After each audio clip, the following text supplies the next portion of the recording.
Ah, les infos sont enregistrées parce que je me demandais ce qui se passe. Oh, il triche, Christophe. Maintenant, il enregistre ses infos. Il m'entend pas, il a mis son casque. Philippe, après, il faut tirer le manche là. Du micro, il va plus de la place. Je sais pas, bizarre. Merci d'avoir été à l'écoute depuis 7 heures. C'était la matinale avec des informations nationales et internationales assurées par RFI, différentes petites rubriques, de la musique, des cadeaux. Je vous retrouverai demain matin, toujours entre 7 heures et 9 heures, avec de nouvelles rubriques et de nombreux invités mademoiselles, mais pas que. Nous partageons ensemble leur combat ou encore leur passion chaque matin dans la matinale entre 7 heures et 9 heures. Je cède ma place à Florence Sueur pour l'émission Le Bar de l'économie. Très bonne journée. À demain. J'ai été trop vite. Décalez-vous un peu par là. Ça, c'est...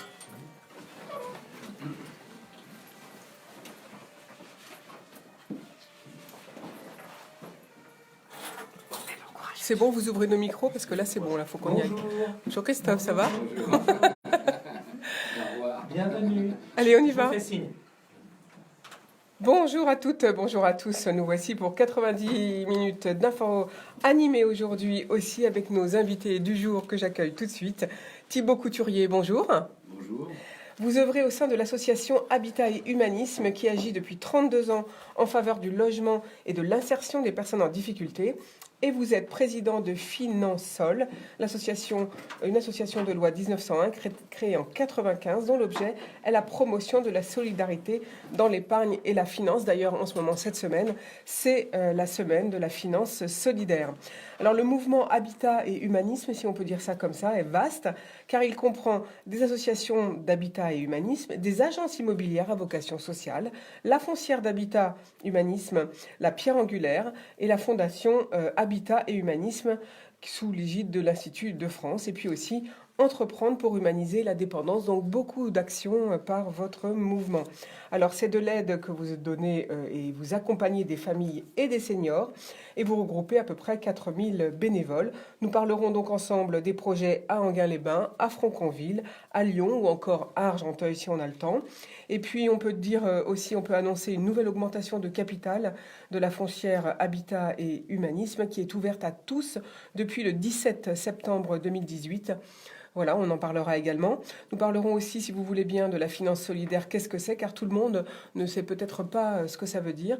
Est-ce qu'on peut devenir financeur? Voilà, on se posera les bonnes questions. Comment? Et puis, Finansol, puisque, comme je l'ai dit, c'est la semaine de la finance solidaire jusqu'au 12 novembre. Une autre question que j'avais à vous poser d'ailleurs, c'est est-ce que la réforme de l'ISF ne vous pénalise pas? Vous nous répondrez tout à l'heure. Alors aujourd'hui avec nous, eh bien, Denis Dekergolet, bonjour. Bonjour. Denis, avec Pierre Dumont, vous publiez aujourd'hui d'ailleurs un livre aux éditions François Bourin qui se nomme, voici le titre, Éolienne, chronique d'un naufrage annoncé. À l'heure où on recherche des moyens alternatifs aux énergies fossiles, vous vous demandez si le grand plan de l'énergie, du développement de l'énergie éolienne en France va tourner au naufrage. Donc on est intéressé de savoir ce que vous en pensez. À titre personnel, vous avez été maire de la ville de Canizy en Normandie, et vous êtes un acteur de longue date du monde associatif, car vous faites partie des Amis de la Terre, de la Demeure historique, d'Europa Nostra et de French Heritage Society, que vous présidez pour défendre le patrimoine culturel. Voilà, vous dirigez aussi le château familial de Canizy en Normandie, donc on comprend que vous défendez notre patrimoine, et c'est très bien. À vos côtés, eh bien, Claire Galbois, bonjour. Bonjour. Alors, vous êtes directrice marketing de Yubico. Là, on change complètement de domaine. C'est une société fondée en Suède il y a 11 ans, avec l'envie de sécuriser l'accès aux ordinateurs et au réseau, et puis aussi au compte Internet, j'imagine, et aux services en ligne. On en parlera ensemble tout à l'heure. Pour cela, vous avez conçu et fabriqué un outil matériel qui s'appelle la YubiKey, et puis les déclinaisons, j'imagine. Alors, on peut dire que ça se décline en plusieurs modèles. Vous nous montrerez tout à l'heure. Vous nous direz comment elles permettent de sécuriser notre authentification lorsque l'on se connecte. Est-ce que ça remplace, par exemple, les mots de passe? À quoi ça ressemble? Est-ce que c'est lourd? Combien ça coûte? Bref. Et puis, comme vous n'avez pas de bureau ni à Paris ni en France, eh bien, on est intéressé par savoir comment vous vous distribuez, par quel canal. Voilà. Est-ce qu'on va supprimer les mots de passe? Enfin, beaucoup de questions qu'on a à vous poser. Et puis enfin, avec nous aujourd'hui, eh bien, nos 2 startups aujourd'hui. Vous verrez, c'est des projets très intéressants. Ça, ce sera pour après 10 heures. Oh, j'accueille donc Aurélien Delecroix. Bonjour. Bonjour. Vous êtes président de Greenleaf Company, fondée en 2017. Votre cible, c'est les sportifs à qui vous proposez des produits à base de chanvre. Et le chanvre, vous dites, pourrait devenir un carburant, un agrocarburant, comme on dit. Donc, on est très intéressé de savoir comment vous allez relancer finalement la filière du chanvre en France. Puisque on sait que le chanvre fut, il y a déjà de nombreuses années, eh bien, comment dire, un bon moyen pour la France d'exporter, mais on a un petit peu perdu ce savoir-faire. À vos côtés, Nicolas Pagès, bonjour. Bonjour. Alors Nicolas, vous étiez major de promotion au concours de première année de médecine à l'université de Bordeaux en 2009. Vous êtes donc en train de finir vos années de médecine pour devenir anesthésiste réanimateur et vous avez pris une année sabbatique pour confonder Satellia il y a tout juste 1 an. Moi personnellement, je ne savais même pas qu'on pouvait prendre une année sabbatique, donc vous allez nous expliquer comment c'est possible. Mais en tout cas, Satellia, c'est déjà 9 salariés et vous envisagez de recruter 2 personnes supplémentaires d'ici la fin de l'année et une dizaine sur 2019. Donc vous nous expliquerez tout ça tout à l'heure, car c'est un gros projet, et vous lancez une campagne de levée de fonds de 2,5 millions d'euros. Donc on va faire un appel aujourd'hui aux investisseurs. Voilà, mais avant, comme d'habitude, le reste du programme de ces 90 minutes, eh bien, vers 9h50, nos 2 chroniques habituelles, celle d'Olivier Carré sur la médiation, et puis Bruno Vigoureux va arriver pour un secret de cuisine tout à l'heure. Mais tout de suite, bien sûr, les infos à retenir. Eh bien, hommage ce matin au compositeur et musicien Francis Lay, récompensé par un Oscar en 70, car eh bien, il est mort malheureusement hier à l'âge de 86 ans. Et souvenez-vous, il avait créé les musiques des films Un homme et une femme, de Love Story, pour laquelle il avait reçu justement cet Oscar. Il a aussi créé la chanson La bicyclette d'Yves Montand. Il a écrit pour Edith Piaf, L'homme de Berlin par exemple, mais aussi pour Juliette Gréco ou encore pour Molodji. Claude Zidi lui a commandé des musiques de films, toute la série des Ripoux, et puis Association de malfaiteurs. Voilà pour cet hommage à Francis Lay. Et on a des beaux compositeurs en France de musique pour film. Alors, hier, c'était l'anniversaire de notre radio, je vous l'annonçais. Je faisais un hommage d'ailleurs au couple Luce et Jacques Berberides qui ont créé cette radio en 1982 et qui l'ont maintenue dans leur maison jusqu'en 2013, si mes souvenirs sont bons. Eh bien, aujourd'hui, je rends hommage aux bénévoles de la radio, car sans eux, vous n'auriez pas d'émission. Hormis celle de Christophe Caron, que vous aimez beaucoup, c'est la matinale de 7h à 9h. Eh bien, nous sommes plus de 60 bénévoles à prendre de notre temps pour vous préparer des émissions au mieux de notre savoir-faire et de notre disponibilité. Alors, pour venir faire la fête avec nous, eh bien, on vous donne tous rendez-vous le 7 décembre à partir de 19h pour une soirée électro à la salle des fêtes d'Anguin. Des préventes sont disponibles au prix de 5 € via la billetterie sur Internet With Event. Et puis sinon, vous pourrez les prendre sur place le jour J, le 7 décembre. Voilà, autre info importante aujourd'hui, vous savez que le premier jeudi des mois de novembre, c'est maintenant la journée du harcèlement à l'école. Eh bien, Facebook s'engage contre le harcèlement à l'école et le cyberharcèlement. Il va mettre 1 million d'euros à destination de différents projets qui seront sélectionnés par un comité d'experts dont fera partie le président de la FCPE par exemple.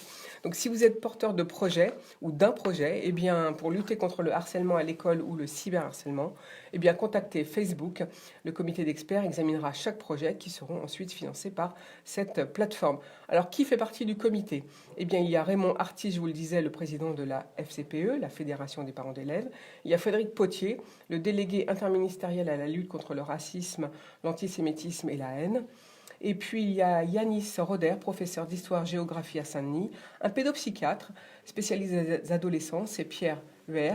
Et puis Lola Dubini, youtubeuse engagée contre le harcèlement, et Julie de Bayencourt, responsable de la sûreté et de la sécurité à Facebook.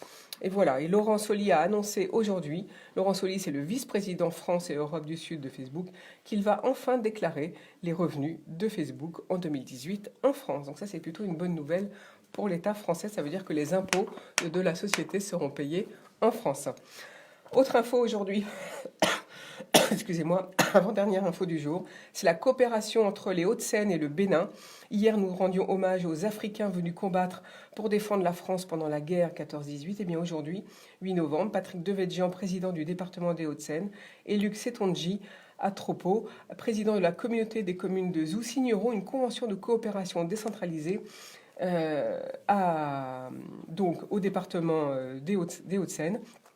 Ce qui est intéressant, c'est que la politique de coopération internationale des Hauts-de-Seine va consacrer un budget de 2,5 millions d'euros sur la période 2018 à 2022 pour le Bénin, pour soutenir des actions réalisées sur des programmes comme renforcement de l'agriculture familiale, augmenter le revenu des agriculteurs et créer des emplois locaux durables. Dernière info du jour, eh bien, c'est que faire après le bac, ou bien si vous voulez changer de métier. Si vous êtes étudiant ou en reconversion professionnelle, voilà, j'ai enfin trouvé mes mots. Et si vous êtes salarié ou pas, c'est le moment de vous informer sur les études avec les 17 salons Studirama qui se déroulent ce week-end, le 10 et le 11 novembre, à Paris, Lyon, Nice, Mulhouse, Lille et Toulouse. Allez-y, il y a plus de 600 formations et de 50 spécialités qui seront présentées. Voilà, donc voilà pour les infos du jour. En tout cas, excusez-moi, j'ai des petits problèmes de bronchite. En tout cas, pour les infos c'est la fin des infos du jour. Tout de suite, on part en musique. On a choisi aujourd'hui de faire un petit hommage, et cette fois, c'est à Mireille Mathieu, car elle change de registre, elle sort un tout nouveau disque. Et voici Mireille Mathieu dans son titre Ave Maria.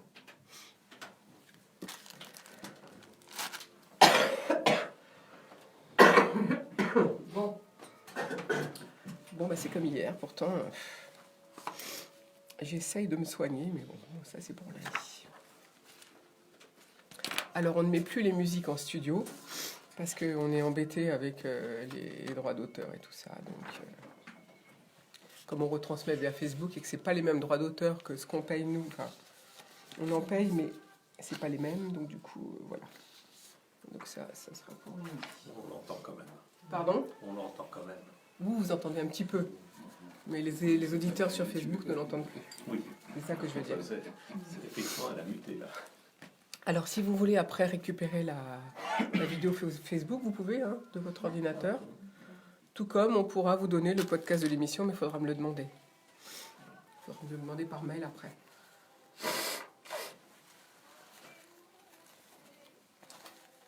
Oh Philippe, on n'a pas beaucoup de temps parce qu'ils sont très nombreux, ils ont des choses très intéressantes à nous raconter aujourd'hui. Donc, comme d'habitude, les musiques, chez moi, c'est que des extraits. C'est pour ça qu'il faut les caler. Et donc, c'est Philippe qui nous donne le timing. Je ne suis pas contagieuse, principe, c'est fini ça. Sinon, décalez-vous par là. Décalez-vous. C'est pour ça que je prends des mouchoirs pour tousser dans les mouchoirs.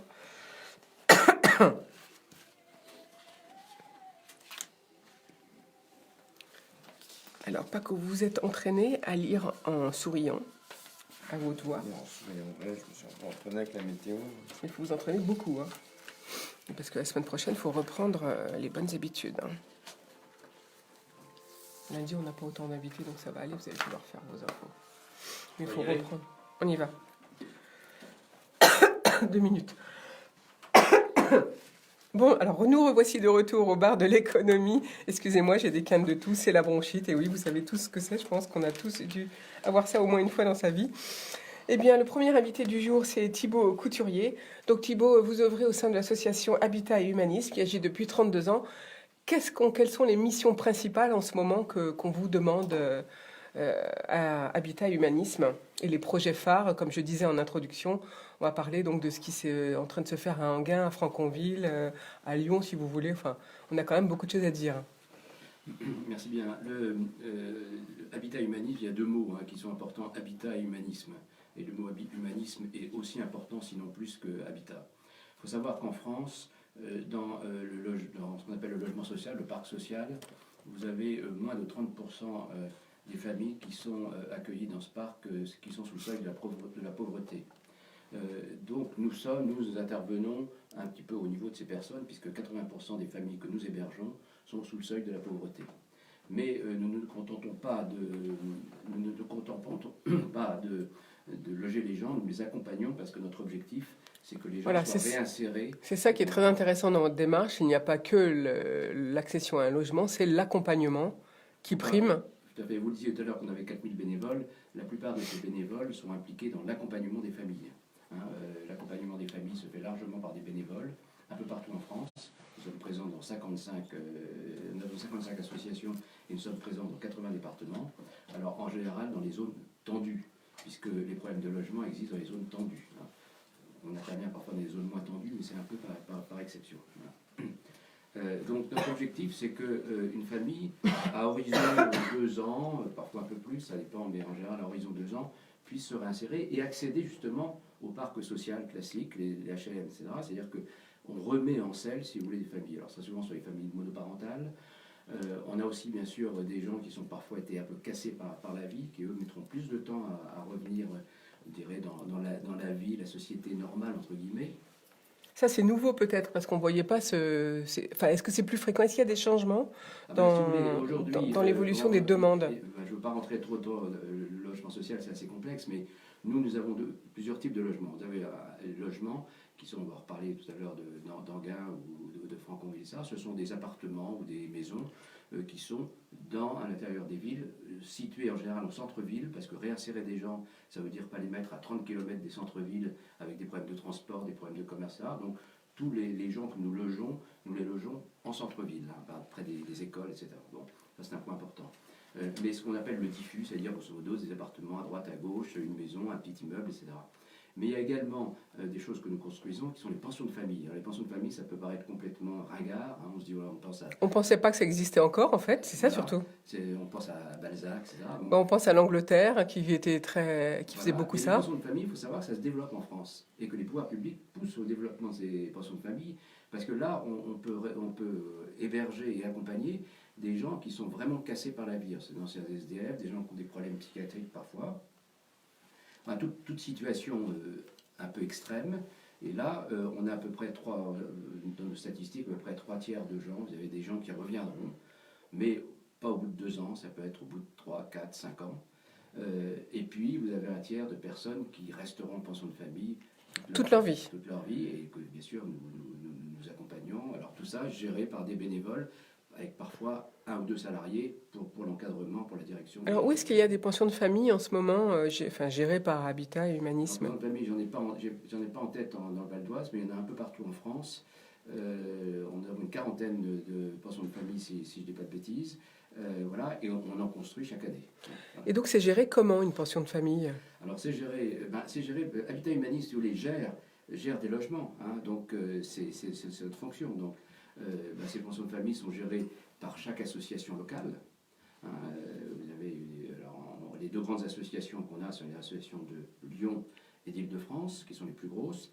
Lyon, parce que Habitat Humanisme a été créé à Lyon. Pour la petite histoire, le créateur Bernard Devers, qui a créé Habitat Humanisme, était un promoteur lyonnais qui faisait des opérations qui marchaient bien, etc. Et puis un jour, pour une opération, il a été amené à bouger des gens pour pouvoir libérer un immeuble, pour le rénover, etc. Bon. Et une personne qui a été déplacée a fait une tentative de suicide. Alors Bernard Devers, qui déjà avait déjà un rôle dans l'accompagnement, notamment dans le domaine de la santé, dans les cancéreux, etc., tel qu'il allait avoir à l'hôpital. Et elle lui a expliqué, vous comprenez, vous, avec votre argent, vous pouvez déplacer les gens, mais moi, tous les gens que je connaissais, ils étaient là où j'étais, pas là où vous m'envoyez. D'où la tentative de suicide. Ça a été un électrochoc pour Bernard Devers, qui a vendu sa boîte à ce moment-là, qui a créé Habitat Humanisme, et qui s'est fait prêtre. Voilà, donc... Voilà, oui, voilà, changement, carrément, gros choc psychologique. Prédispositions, bien sûr, je connais depuis peu de temps, mais il y avait des prédispositions probablement. Il était dans une démarche spirituelle et sociale. Je rappelle que le catholicisme social, c'est le berceau du catholicisme social, c'est Lyon. L'abbé Pierre, c'est Lyon, etc. Mais voilà, donc c'est ça le point de départ. C'est-à-dire que ce qui est très important, c'est qu'il y ait toujours cette notion de lien social qu'on trouve là, et qu'on va retrouver dans les pensions de famille. Quand vous avez des témoignages des gens qui sont dans les pensions de famille, vous voyez qu'ils se recréent à travers le lien social dans une espèce de petite communauté de la pension de famille. Voilà, donc la mission d'Habitat Humanisme, c'est d'accompagner, on le disait, que ce soit des gens en difficulté, des familles monoparentales ou même des seniors. Donc expliquez-nous quel est le processus, comment on fait quel processus, comment vous repérez les gens pour Alors en fait, il y a beaucoup pouvoir les aider. D'abord, c'est une action assez locale, donc c'est localement que les gens sont repérés, comme vous dites. On a aussi beaucoup de liens avec les assistantes sociales, avec les CCAS, Donc, si vous voulez, aujourd'hui, et alors, on nous dirige donc un certain nombre de gens, et on a toujours, nous, une commission d'attribution et de sélection des gens, parce qu'il y a un certain nombre de gens qui ne veulent pas être accompagnés, ce qu'on peut comprendre. Hein. On n'impose pas l'accompagnement à des gens. Mais nous, notre valeur ajoutée, c'est qu'effectivement, on puisse réinsérer les gens. On n'est pas là pour offrir un logement à des gens qui n'ont plus de logement ou qui ont un logement qui est défavorable. On est là vraiment pour que les gens puissent être réinsérés. Donc, on a une commission. Donc il y a deux missions finalement, de les accompagner à retrouver un emploi, la réinsertion sociale, j'imagine. Oui, leur stabilisation sociale aussi. Bon, moi j'ai un exemple, si vous voulez, qui est dans le Val d'Oise, donc on peut en dire un mot. Une famille qui était à Boulogne, en l'occurrence à l'origine, dans un foyer, bon, très mal, mauvais habitat, petit, etc. Et puis violence conjugale. Donc on a essayé de stabiliser la famille, et puis à un certain moment, il a fallu se séparer du mari, si je puis dire. Il faut savoir que cette famille avait un enfant autiste. Hein. Donc on a trouvé un pavillon à Franconville, et on a affecté une partie de ce pavillon à cette famille, qui déjà lui a permis d'avoir un habitat plus digne. Et on a réussi à stabiliser cette famille avec un enfant qui revient maintenant, bien qu'autiste, à l'école, à la maternelle, etc., qui commence à parler. Donc on il y a eu des gros progrès. De garder pour cette famille un environnement qui permette le développement de l'enfant. Et la femme, la mère, on est assez convaincu qu'elle va assez vite aller vers l'habitat social, parce que c'est une personne, alors il y a des problèmes de papier, etc., je ne vais pas passer les détails, mais aussi dans l'accompagnement, c'est très important de régler tous les problèmes administratifs. Les personnes qui sont précarisées sont face à une machine administrative, Bien sûr. et il faut gérer, donc les bénévoles sont là pour aider à ça. Et donc, cette famille on est très confiant sur le fait qu'elle va être réinsérée. Alors, autre projet très intéressant, c'est celui d'Anguin, là c'est tout nouveau. Alors parlez-nous un petit peu de ce qui démarre là à Anguin en ce moment. À Anguin, Cogedim a bâti une résidence senior, une centaine de logements, et nous sommes en lien assez étroit avec Cogedim, qui est un de nos donateurs, un de nos sponsors, et on a 33 logements qui vont être gérés par Habitat Humanisme. Donc nous ne sommes pas propriétaires des murs. Des murs. Vous gérez C'est juste, pas voilà. forcément notre vocation, on peut en reparler. Oui, c'est important de le préciser, vous n'investissez pas dans le mur, vous ne construisez pas. Alors, si on ouvre cette parenthèse, si on construit, quand il faut une Ah bon. pension de famille, elle n'existe pas si personne ne la construit, donc nous les construisons. Nous construisons également des habitats intergénérationnels. Donc, c'est l'objet de la foncière Habitat Humanisme. La foncière Habitat Humanisme construit, et nous sommes actuellement, comme vous le mentionnez tout à l'heure, en levée de fonds. On a une levée de fonds qui sont validées par l'AMF, l'autorité des marchés financiers, et notre levée de fonds en cours se termine le 21 décembre. Notre objectif, c'est bien sûr de lever suffisamment de fonds pour pouvoir faire face à un développement qui est très important. Aujourd'hui, on a livré 330 logements en 2017. En tendance, on est à 450 en 2020. Vous voyez, donc Puis on a entendu là, depuis quelques jours, les habitats insalubres à Saint-Denis, à Marseille et dans d'autres villes. À Rennes, par exemple, j'ai entendu aussi. Donc là, il y a du travail pour vous. Tout à fait. Il y a encore hier, à Charleville-Mézières, un immeuble qui s'est écroulé. Absolument. Je crois qu'il y a personne dedans, mais je ne sais pas le détail. Enfin, bon, on a aujourd'hui... Alors, finissez oui, sur le projet d'Anguin, parce qu'on reparlera des financements après. Logements qui sont gérés par Habitat Humanisme. Alors, tout ça vient d'être livré, donc c'est très très récent. On a déjà aujourd'hui 27 familles. Alors, ce sont pas des familles, c'est plutôt des personnes seules. On a un âge où les gens sont seuls, qui vont être donc suivis par Habitat Humanisme, qui ont été sélectionnés, qui vont être suivis par Habitat Humanisme dans le cadre de cette résidence.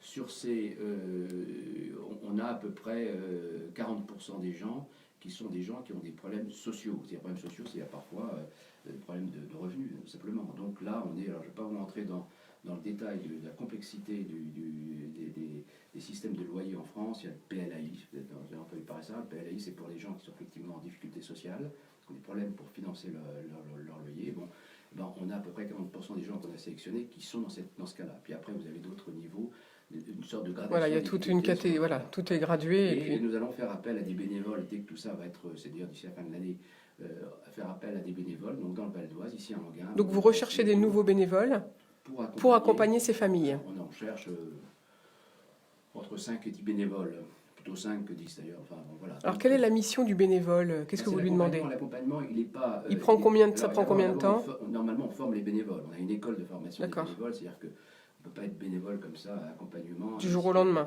Surtout parfois dans des situations qui sont assez compliquées. Hein. Donc on forme les gens, mais après, il y a pas de, l'accompagnement, c'est déjà une présence. C'est d'être là, c'est d'être un soutien moral. Dans certaines cas de famille, par exemple, on va faire un peu de soutien scolaire pour les enfants. On va résoudre les problèmes informatiques, se connecter à Internet. Bon, c'est pas quelque chose qui est pas forcément facile.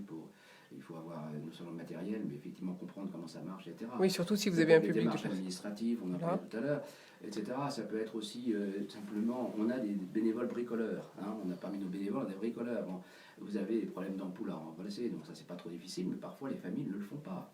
Donc il faut, puis parfois il y a des problèmes plus compliqués bien sûr que de... Oui, vous parliez de papier, de problèmes administratifs, ça c'est plus compliqué. C'est extrêmement large si vous voulez. Et donc la présence qu'on a, accompagne, sécurise, redonne confiance aux familles.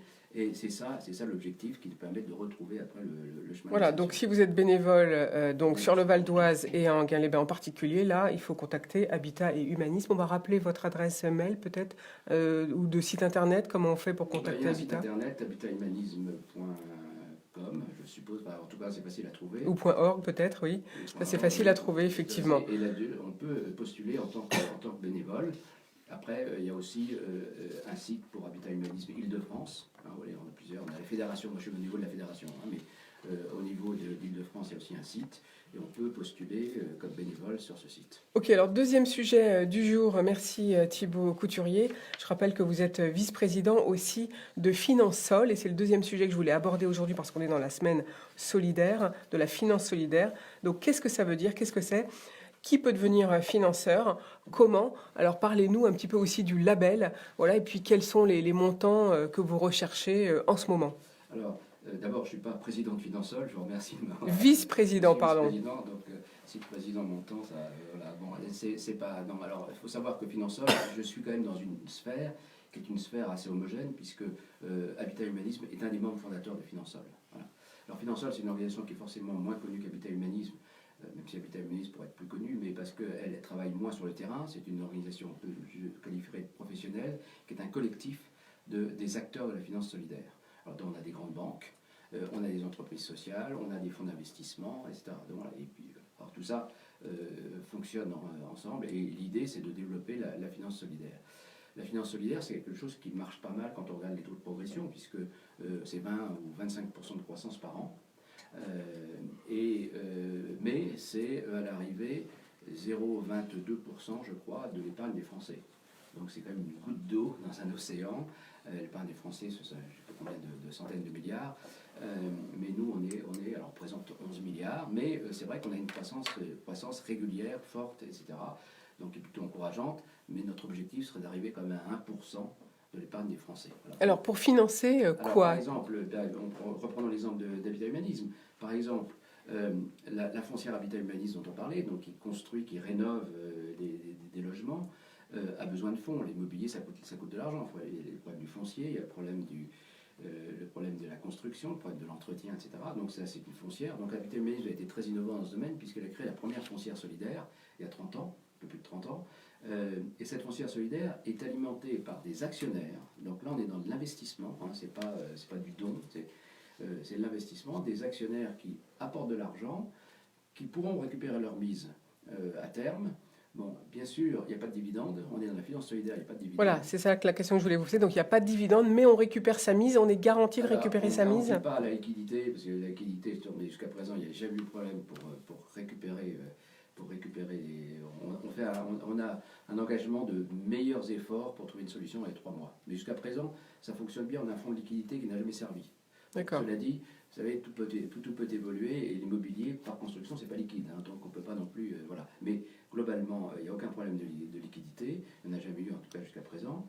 Et le sujet, c'est qu'il y a une faible revalorisation des parts, puisqu'il y a quand même l'évolution de l'immobilier, etc. Bon. Mais notre objectif, c'est pas de faire un parc immobilier, c'est pas notre objectif, c'est vraiment social. Donc il n'y a pas de retour financier important. L'intérêt pour un actionnaire qui bien sûr est intéressé par la cause d'Habitat Humanisme ou d'autres causes de finance solidaire, c'est que sur le plan financier, il y a un avantage fiscal. Voilà, donc ça c'est le gros avantage si on veut être investisseur dans la finance dans la finance solidaire. Par contre, bon, vous avez parlé d'investissement dans l'immobilier. Est-ce que vous financez aussi des startups, des jeunes entreprises qui sont dans le domaine de l'économie solidaire? Financière, vous avez des fonds d'investissement qui investissent effectivement dans des sociétés Avec Finansol, alors avec des définitions du solidaire en France, hein, qui sont lucrativité limitée, donc l'objectif c'est d'abord un objectif social ou écologique, etc. Bon, impact, on appelle l'impact. Il y a aussi des sujets sur l'échelle des salaires, on ne veut pas une échelle de salaire qui soit trop large, etc. Et c'est intéressant ce que vous dites, parce que on est dans la semaine de la finance solidaire, il y a eu les grands prix de la finance solidaire lundi soir avec Le Monde, on est association avec Le Monde, Finansol Le Monde, et donc pour ceux qui achètent Le Monde, ils vont voir le supplément sur ces grands prix. Voilà, on a identifié 5 entreprises ou associations, hein, parce qu'il y a des associations qui œuvrent dans différents domaines. Alors, qui sont-elles? On va nommer les lauréats. On peut, si vous voulez, ça peut intéresser mon voisin. Il y a par exemple, une entreprise dans le domaine écologique qui reprend des centrales hydroélectriques, des petites centrales hydroélectriques, qui ont été abandonnés. Donc ils les reprennent, ils les recyclent, ils les remettent. Ils les retransforment. Voilà. Donc ça c'est un exemple des projets. Alors, tout ça en s'appuyant sur la finance solidaire, c'est-à-dire soit du financement par financement participatif, soit avec le soutien effectivement d'organismes de financement dans le solidaire. Voilà, merci beaucoup Thibaut Couturier. Peut-être on en reparlera tout à l'heure de quelques exemples si vous voulez bien. En attendant, on va justement passer la parole à Denis de Kergolay. Alors Denis, vous venez de publier un ouvrage aux éditions François Bourin. C'est Éoliennes, chronique d'un naufrage annoncé. Donc pour vous, c'est une catastrophe, les éoliennes. Non, ce n'est pas la solution. Voilà. C'est ça ce que je dis. C'est-à-dire que on fait croire aux Français que on va progressivement sortir ou même rapidement sortir du nucléaire, et qu'on va sauver le climat parce qu'on met des énergies nouvelles, notamment, soi-disant propres, comme les éoliennes. Donc je ne fais pas un livre sur l'ensemble des énergies renouvelables, parce qu'il y en a qui ne semblent pas poser de problème, comme l'hydraulique que vous avez mentionné, donc au contraire, je vous encourage. Mais je concentre mon étude sur l'éolien, parce que Alors pourquoi D'abord parce que je viens du monde du patrimoine culturel. Je suis comme Monsieur Couturier un homme des associations. Et donc depuis 40 ans, je me bats pour préserver le patrimoine historique en France et en Europe et aux États-Unis. Les éoliennes nous posent un problème majeur, parce qu'elles sont extrêmement visibles, elles sont même de plus en plus hautes. Il y en a 8000 en France, on commence quand même à bien les voir. Et la loi de transition énergétique votée en 2015 programme qu'elles seront entre 20 et 23 000 dans les 4 ans qui viennent. Donc ma position, c'est de dire que ces 15 000 éoliennes supplémentaires vont défigurer gravement notre pays, poser d'autres problèmes, des problèmes financiers, des problèmes sanitaires, des problèmes même d'environnement, pour une production d'électricité en définitive marginale. Qui est trop faible, vous dites. Et vous trouvez donc que l'investissement n'est pas en rapport avec la production d'énergie que ça provoque, donc c'est pour ça que vous n'êtes pas d'accord. Oui, parce que ça fait beaucoup plus de dégâts que de bien. Alors, vous dites que ça peut poser des problèmes environnementaux et sanitaires. À quel problème, par exemple, sanitaire notamment, vous pensez ? Problèmes environnementaux, on a une petite idée, mais vous allez quand même nous en donner quelques exemples. Mais oui. Les problèmes, par le sanitaire. Le sanitaire. Commençons par le sanitaire, oui. Le sanitaire, vous avez l'Académie de médecine qui a fait toute une étude pour montrer l'impact sur la santé des riverains. Je dirais qu'il y a 2 problèmes majeurs. Le premier, c'est quand même le bruit. C'est-à-dire que la loi aujourd'hui autorise les éoliennes à être à 500 mètres des habitations des gens. On est quand même un pays de surface limitée, donc si vous voulez développer des milliers d'éoliennes, pas forcément vous avez des gens qui les ont à proximité. Bien sûr. Et là, le bruit est pour les riverains qui les entendent persistant, et cause donc toute une série d'inconvénients, troubles de sommeil, etc. La deuxième chose... Est-ce qu'on a une mesure au niveau du bruit, au niveau des décibels? Vous pouvez nous donner un... Non, parce que je ne suis pas spécialiste, je ne peux pas vous donner, je peux simplement vous donner du vécu. C'est-à-dire, je connais quand même pas mal de gens que je rencontre, puisque je Bien sûr, suis puisque dans ce vous avez fait combat-là. ce... Et donc je pense que c'est quand même pour beaucoup de personnes qui sont à proximité un problème. Le deuxième problème, et ça vous pouvez très bien l'imaginer, c'est quand même les gens qui vivent dans la France rurale. Sont habitués quand même à avoir un environnement relativement stable, et c'est vraiment une intrusion énorme, ces grandes machines, de jour comme de nuit. Elles se voient aussi la nuit, bien sûr, puisqu'il y a toute une série de lumières clignotantes, ne serait-ce que pour la sécurité. Donc voilà, les deux problèmes majeurs, je dirais. Et alors, la troisième chose que je voudrais dire à propos du sanitaire, c'est que quand même, en France, on a même quelque chose qui a été inscrit dans la Constitution, qui est le principe de précaution. Et le principe de précaution, c'est de dire, dès lors qu'il y a un risque, on préfère ne pas prendre le risque. Mais s'il y a bien un domaine où le principe de précaution ne s'applique absolument pas, c'est l'éolien. Ah oui, vous trouvez qu'on n'a pas pris suffisamment de mesures on y oui. est allé franco, en fait, on n'a pas pris suffisamment le temps de voir. On est dans le déni.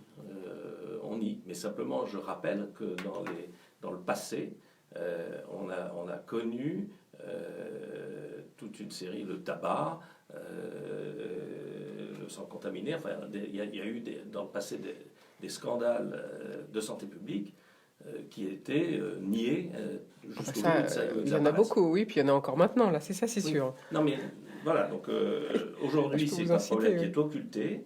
Il est moins évident que la dégradation du paysage, mais c'est un véritable risque, et c'est un risque qui n'est pas pris en considération.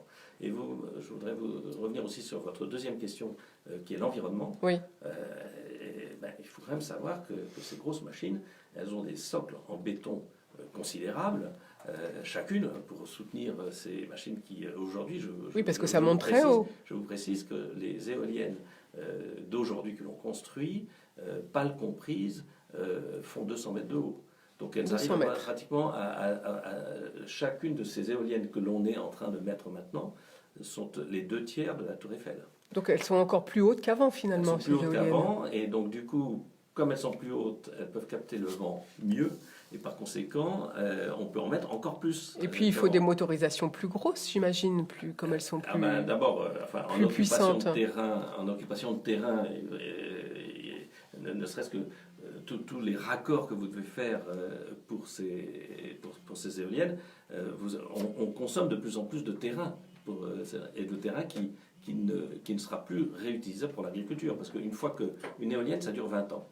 Mais c'est court en même temps. C'est court en même temps comme cycle de vie, bien sûr. On les remplace, mais on ne peut pas les remplacer sur le même socle de béton. Il faut tout recommencer. Il faut se déplacer. Et, vous en avez une qui est dans un champ, etc. La prochaine que vous bâtissez, vous ne la remettez pas sur le même socle. Vous la mettez sur c'est pas possible. D'accord. Effectivement. Je vais vous expliquer pourquoi. Je ne suis pas un ingénieur, mais je peux vous l'assurer. Et par conséquent, le problème environnemental, il est d'abord, je dirais, sur la destruction de sols. Ça veut dire que c'est des sols qui ne seront plus jamais utilisables pour l'agriculture. Et il faut le savoir et le considérer, le prendre en considération. Et la deuxième chose, c'est que, chacun le sait, ces machines sont une catastrophe pour les oiseaux. Les oiseaux, les chauves-souris, etc. Mais je veux dire que je ne raconte pas des histoires. C'est un bilan catastrophique sur le plan de la faune. Est-ce que vous avez mesuré, vous avez des chiffres à nous annoncer ce matin sur... Je n'ai pas de chiffres à vous annoncer. Enfin, c'est publié dans votre livre, peut-être. En tout cas, c'est un champ d'éoliennes aux États-Unis, et c'est des milliers, des dizaines de milliers d'oiseaux par an qui sont tués. Et en France, vous avez notamment le problème des chauves-souris. Je ne peux pas vous dire combien il en meurt, mais il en meurt des milliers aussi. Donc on ne peut pas nier l'impact environnemental. Non, mais j'aime pas utiliser des mots maximalistes, catastrophe, scandale, etc. Je préfère être sobre et de dire vous ne pouvez pas ignorer que le patrimoine culturel, les paysages français. La France, c'est un pays de superficie petit par rapport aux États-Unis, et c'est quand même l'éléphant dans le magasin de porcelaine. Vous avez encore des régions qui sont absolument préservées. Et celle-ci, vous avez toutes ces sociétés qui sont quand même gourmandes, qui cherchent à trouver des terrains, qui sillonnent le pays. Et c'est ça, si vous me permettez, que je voudrais dire aussi, c'est que, en fait, pourquoi les éoliennes, en réalité, bon, elles ne sauvent, enfin, l'idée qu'on sauve le climat par les éoliennes me paraît tout simplement une fiction. C'est une fiction et une aberration même, vous dites carrément, puisque vous dites que c'est un naufrage annoncé. Ben, c'est un naufrage annoncé, c'est-à-dire que je pense que ce qui va faire réagir à un moment donné les pouvoirs publics, c'est le gouffre financier. C'est que le prix de l'électricité produite par les éoliennes est acheté 3 fois le prix du marché. Donc ça coûte à EDF une fortune, mais c'est compensé pour l'EDF. Et en fait, du coup, c'est compensé comment? Ben, c'est compensé par la note d'électricité que chacun paye. Et à peu près 15% de votre note d'électricité, en réalité, est là pour financer ces énergies renouvelables. Et donc, aujourd'hui, la CSPE, cette taxe spécifique, je crois que c'est de l'ordre de 10 milliards par an, et c'est une progression extrêmement rapide. Il viendra un moment donné, où si ce n'est pas Monsieur le maire, ça en sera un autre, qui dira, mais on arrête, ça coûte trop cher. Donc quand je dis cauchemar, en fait, Naufrage. Lapsus révélateur, naufrage, c'est naufrage financier, et puis qu'est-ce que ça va devenir, toutes ces vieilles éoliennes? Donc, ce que j'ai mis Donc en fait, vous trouvez que les... en couverture, c'est les vieilles éoliennes pourries, rouillées... qui continuent à apparaître dans le paysage français? Alors non, pour le moment, parce que nous sommes encore assez récents, donc je ne crois pas qu'on trouve cela en France. Ben, moi c'est en fait c'est une photo d'éoliennes rouillées aux États-Unis, et l'éditeur en a trouvé une autre qui, elle, est dans un pays d'Europe non identifiés, mais que ce sont bien ces éoliennes pourries rouillées qui sont en couverture de mon livre, sont quelque part en Europe. Donc voilà, c'est ce qui va nous arriver. Donc en fait, vous voulez alerter finalement les pouvoirs publics à se pencher sur la facture finalement que sont les éoliennes, qui en fait coûtent trop cher, vous dites, à nous le citoyen, puisque c'est nous qui payons nos impôts. Donc c'est ça que vous voulez, c'est pour ça que vous publiez votre livre aujourd'hui, c'est bien ça? Pour l'environnement, pour les monuments et les sites, pour la santé. Ça, on l'a bien compris. Et pour les finances publiques. Voilà, donc 4 critères, hein. Désastre, je rappelle, culturel, environnemental, sanitaire et financier. Donc si on veut en savoir plus, eh bien il faut acheter le livre de Denis Dekergolais et de Pierre Dumont, qui vient d'être publié aux éditions François Bourin, et ça s'appelle Éolienne, chronique d'un naufrage annoncé. Merci beaucoup Denis pour tous ces détails. Effectivement, on n'a peut-être pas tous perçu le problème, et notamment sanitaire, parce que quand on n'a pas d'éolienne en ville, on ne peut pas se rendre compte de ce qui se passe dans les campagnes. Voilà, on en reparlera. Juste en disant, en fait, je ne m'étais jamais trouvé cette définition, mais je me considère comme un lanceur d'alerte. Voilà, vous êtes un influenceur, comme on dit maintenant. Lanceur d'alerte et influenceur, ça s'appelle.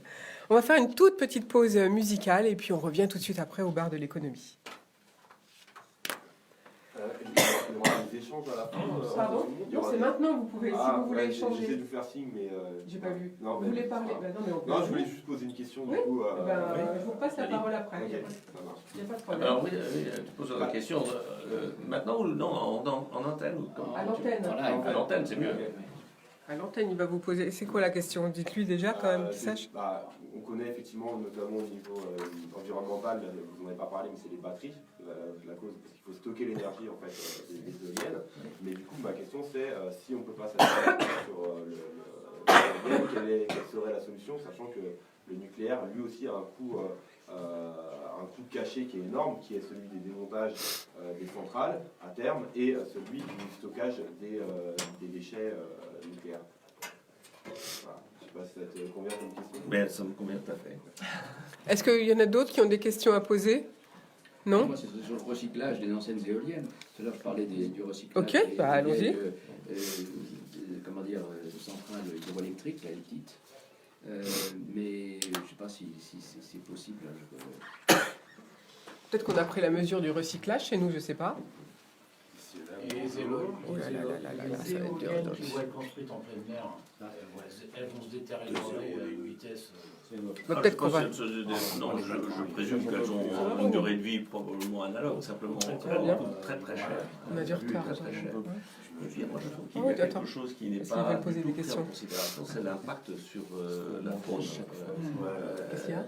Moi, je rappelle toujours l'histoire du tsunami qui est arrivé en Asie. Vous savez que le tsunami, les poissons, ils l'ont pressenti avant tout le monde. Plutôt Les côté éléphants clair, qui tu étaient vas partager, ça sera plus simple. donc les infrasons, Tu vas partager le le monde micro là-bas. animal réagit à ça, alors que nous, le monde humain, on ne sait pas. Donc je trouve que là, il devrait y avoir des études dans l'impact environnemental, dont je ne suis pas certain qu'elles aient été vraiment faites pour l'éolien en mer. On y va? Oui, il faut y aller, parce qu'on a beaucoup de choses à dire. Nous voici de retour au bar de l'économie. Vous venez d'entendre un extrait du nouveau titre, du nouveau disque de Patrick Bruel sur le titre Tout recommencer. Alors aujourd'hui au bar de l'économie, nous sommes en compagnie de Thibaut Couturier pour Habitat et Humanisme et Finance Sol, la finance solidaire, de Denis de Kergolais qui vient de publier Éolienne, chronique d'un naufrage annoncé. D'ailleurs, on va en reparler tout de suite avec lui. De Claire Galbois, directrice marketing de Yubico. Et puis de nos deux start-upers, Aurélien Delacroix pour Greenleaf Company et Nicolas Pagès pour Satellia. Alors, Denis Kergolais, on était avec vous pour parler de votre livre Éolienne, chronique d'un naufrage annoncé. Alors, effectivement, les études d'impact n'ont peut-être pas été menées suffisamment. D'ailleurs, je crois que Aurélien Delacroix a une question à vous poser. Oui, bonjour. Ma question était de savoir, sachant qu'effectivement il y a des coûts environnementaux au niveau des éoliennes, notamment au niveau des batteries, on sait que les batteries sont peu recyclables. Je voulais savoir du coup si il y avait une solution, parce que aujourd'hui, effectivement, quand on veut sortir du nucléaire, on fait beaucoup plus de charbon, donc beaucoup plus d'émissions de gaz à à effet de serre, comme en Allemagne.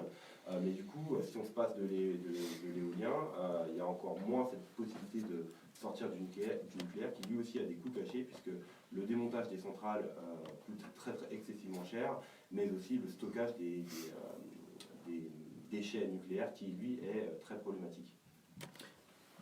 Alors, Denis, Oui. une réponse. Alors, d'abord, je voudrais vous faire un peu une confidence, c'est que la plupart des gens qui sont dans cette salle n'étaient pas nés quand j'étais un militant écologiste. C'était dans les années 70. J'ai été pendant 3 ans avec les Amis de la Terre, et proches de Greenpeace, etc. Et en fait, nous nous battions notamment contre les implantations des centrales nucléaires en France à cause des déchets. Et il nous paraissait insensé de vouloir résoudre des problèmes actuels en infligeant à l'humanité des déchets qui sont radioactifs pendant 100 ou 150 000 ans. Donc je suis bien placé pour comprendre cette question. Sauf que peut-être qu'en vieillissant, on devient réaliste et on reconnaît que malheureusement, on ne trouve pas pour le moment d'alternative crédible. Et que les éoliennes ne sont pas une solution parce que c'est une énergie totalement intermittente, que ça dépend du caprice du vent et qu'on ne peut pas remplacer une technologie que l'on maîtrise très bien, qui est le nucléaire. Donc on peut adapter, moduler le nucléaire à la demande, alors qu'on ne peut pas le faire pour les éoliennes. Le nucléaire, il faudra bien sûr le démantèlement, mais je dirais que puisqu'on peut encore, c'est un investissement qui a été fait, qui est entièrement amorti, et qui peut, moyennant certaines adaptations, durer encore un certain nombre d'années, je reste partisan du réalisme. C'est-à-dire qu'il faut garder... Mais je ne méconnais pas les inconvénients du nucléaire. Surtout que, Oui, parce que... il y a un ouvrage qui est sorti du coup sur les centrales nucléaires qui disent que c'est quand même de plus en plus dangereux, que le parc est vieillissant, qu'on fait appel à des sous-traitants qui sont de moins en moins formés sur le nucléaire. Enfin, il y a quand même des alertes aujourd'hui sur le nucléaire. Donc, après, est-ce que la solution, c'est pas simplement la sobriété énergétique, repenser du coup... c'est d'abord la sobriété énergétique, ça vous avez raison.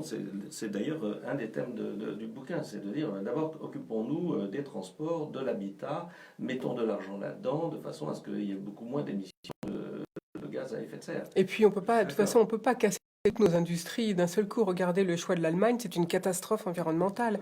Ils sont repartis sur le charbon alors qu'ils auraient dû faire comme nous finalement.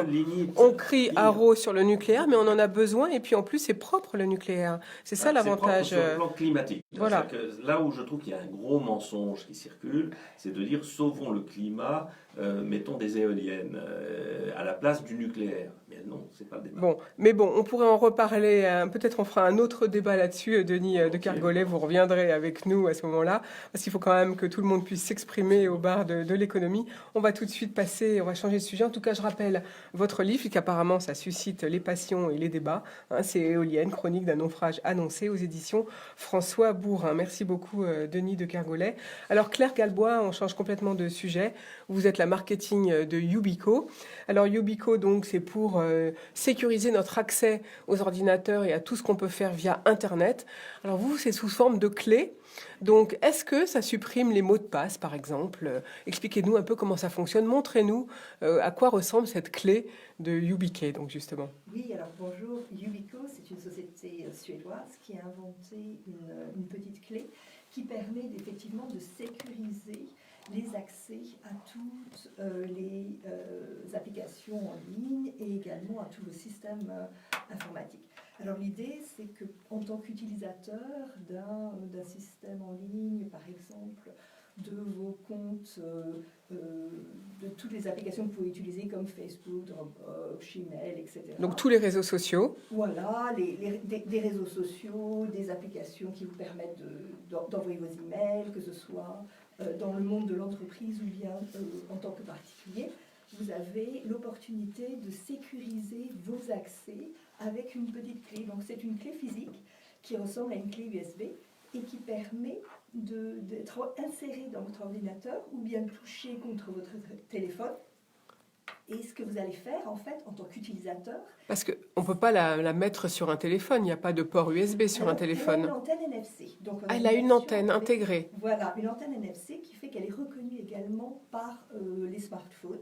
Donc ça vous permet de vous authentifier de manière sécurisée, à la fois sur un ordinateur ou bien sur un mobile. Alors, comment ça s'utilise donc? Alors, c'est très très simple. Donc, avant de se connecter ou avant d'allumer son ordinateur, comment il faut faire? Expliquez-nous. Alors, ce qui va se passer, c'est que vous allez tout simplement utiliser la clé sur les applications qui supportent nativement la clé YubiKey.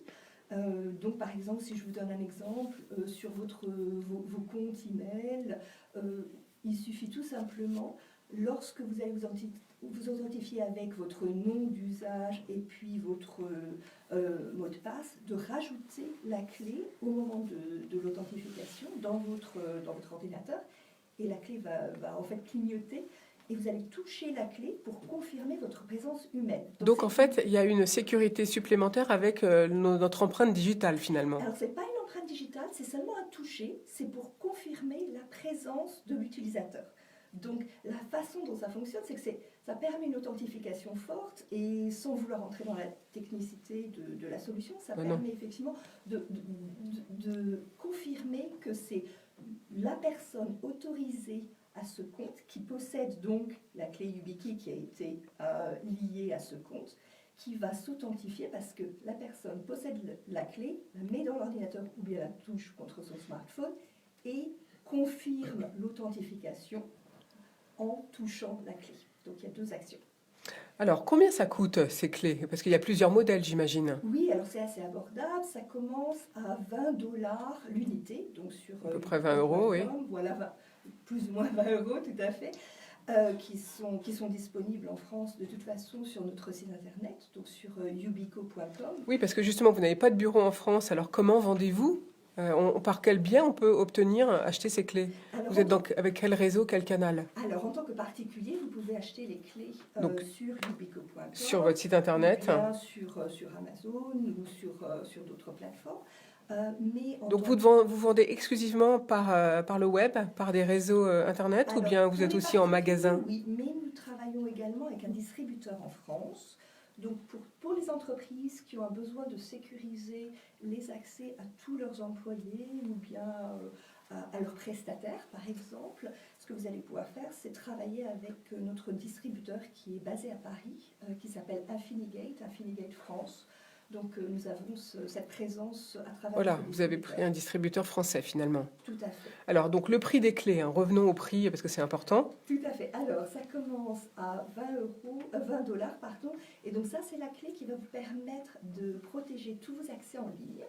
Mais nous avons également une clé qui est un petit peu plus sophistiquée, qui est une clé multi-protocole. Alors ça, c'est la clé qu'on va utiliser plutôt pour les applications dans le monde de l'entreprise, qui permet non seulement de sécuriser tous vos comptes en ligne, mais également les accès à votre session Windows, par exemple, ou bien sécuriser l'accès à un système d'entreprise. Vous êtes peut-être une compagnie qui a des systèmes et vos employés internes et vos employés nomades doivent accéder, S'authentifier à cette plateforme. Et donc, avec la YubiKey, puisque nous avons une technologie qui est open source, vous allez pouvoir en fait supporter nativement l'authentification avec une YubiKey. Donc tous vos utilisateurs, que ce soit des utilisateurs internes, des utilisateurs externes, ou même vos clients, si vous êtes par exemple une compagnie d'assurance ou un organisme qui offre des services en ligne, vous allez pouvoir supporter la YubiKey et donc vos clients vont pouvoir s'authentifier de manière plus sécurisée. Alors, si on la perd, dernière question pratico-pratique, si on la perd, qu'est-ce qui se passe? Alors, on recommande toujours d'avoir 2 YubiKey. C'est un peu comme les clés de votre maison ou les clés de votre voiture. C'est quelque chose dont vous allez avoir besoin puisque c'est ce qui vous permet de vous authentifier de façon sécurisée à vos accès. Donc, effectivement, il vaut mieux en avoir 2. Une que vous gardez sur vous, et c'est la raison pour laquelle elles existent en différents formats. Donc on a un format qui est le format qu'on va garder sur son porte-clés. Moi, je la garde avec les clés de la maison. Et c'est celle que j'utilise sur mon ordinateur. Et puis nous avons aussi une clé qui est un petit peu plus petite, qui en fait qui reste dans l'ordinateur. C'est typique. Alors là, elle est minuscule, cette clé. Elle est plus petite qu'une pièce de 1 euro. Elle équivaut à l'ongle du pouce. Voilà la taille, l'ongle du tout à pouce. fait. Alors, on peut toujours la toucher pour s'authentifier. C'est la même technologie, la même expérience utilisateur. Mais ce qui va se passer, c'est que, par exemple, si vous travaillez dans un endroit très, très sécurisé, dans une entreprise, et que vous avez besoin d'avoir accès à vos systèmes très rapidement, vous pouvez la laisser dans l'ordinateur et juste la toucher pour vous authentifier. Ah, voilà, donc ça c'est plus simple. Merci beaucoup, donc Claire Galbois. Alors, je crois que nos start-upers ont des questions à vous poser. En tout cas, Aurélien Delecroix, vous en avez une. Oui, Claire, ma question était de savoir, étant donné que la Commission européenne vient de décider que l'authentification par SMS qui est envoyée pour sécuriser en fait, les paiements en ligne n'était pas suffisante, est-ce que ce type de solution pourrait convenir justement pour authentifier les paiements Voilà, attendez, on va répéter pour que l'auditeur comprenne bien. D'accord. Donc Aurélien vient d'annoncer l'information qu'on estime que le SMS, quand vous achetez via Internet, on estime que le SMS que l'on reçoit sur son téléphone pour authentifier notre achat n'est pas suffisant. Voilà ce que vous venez de dire. Donc Claire, est-ce qu'il y a une solution? Tout à fait. Alors justement, la raison pour laquelle il y a cette crainte du SMS, c'est que c'est quelque chose qui est un software, donc c'est quelque chose qui peut être capté, qui n'est pas suffisamment lié à l'utilisateur. Donc avoir une clé physique, qui est la clé que vous avez en votre possession, c'est ce qui permet en fait d'être perçu comme une authentification forte dans les termes de plusieurs lois d'ailleurs européennes qui sont présentes actuellement. Donc la clé YubiKey va vous permettre de vous authentifier de cette façon parce qu'il n'y aura pas de reprise de compte, il n'y a pas de risque qu'elle soit, qu'il y ait de phishing si vous voulez. Personne ne va pouvoir intercepter la clé puisque c'est la clé que vous avez en votre possession. D'accord, merci beaucoup Claire, c'était très clair. Thibaut Couturier, une question? Je ne suis pas complètement convaincu sur le fait qu'on puisse pas être victime de phishing ou de piratage, parce que je suis loin d'être un spécialiste en matière de sécurité informatique, mais les pirates arrivent à rentrer dans vos systèmes et quelque part donc arrivent à connaître le mot de passe, en tout cas. Oui, avec la... Ça nous empêche à ce moment-là alors de façon ponctuelle, bien sûr, pas de façon industrielle, mais Voilà une bonne question. Le système et de mettre la présence humaine, puisque la présence humaine est suffisante finalement. Alors oui, effectivement, c'est une bonne question. Bonne question. Alors, ce qui va se passer, c'est que on va vous protéger parce que si vous voulez le cybercriminel qui va essayer de rentrer sur votre compte, il a peut-être réussi à capter votre mot de passe, mais il n'aura pas la clé en sa possession. Donc, au niveau phishing, man in the middle attacks, tout ce qui est en fait cyber-attaque et malware, vous êtes complètement protégé puisqu'il faut avoir la clé physique en plus du nom d'utilisateur et du mot de passe. Alors moi, la dernière question, c'était justement, je voulais revenir sur les mots de passe. Est-ce que ça va supprimer les mots de passe? Donc là, peut-être qu'il y a une clé dans le futur qui va arriver. Alors oui, ce qui se passe, c'est que nous avons travaillé avec Microsoft sur un nouveau standard qui s'appelle FIDO2. Et FIDO2, c'est un standard qui permet d'éviter en fait d'avoir à gérer des mots de passe, de plus avoir besoin de mots de passe pour s'identifier. Donc le futur de l'authentification, c'est exactement cela. Ça va être un monde où, en tant qu'utilisateur, on aura juste besoin d'avoir sa clé. Et Voilà, fini la liste des mots de passe. Ouf.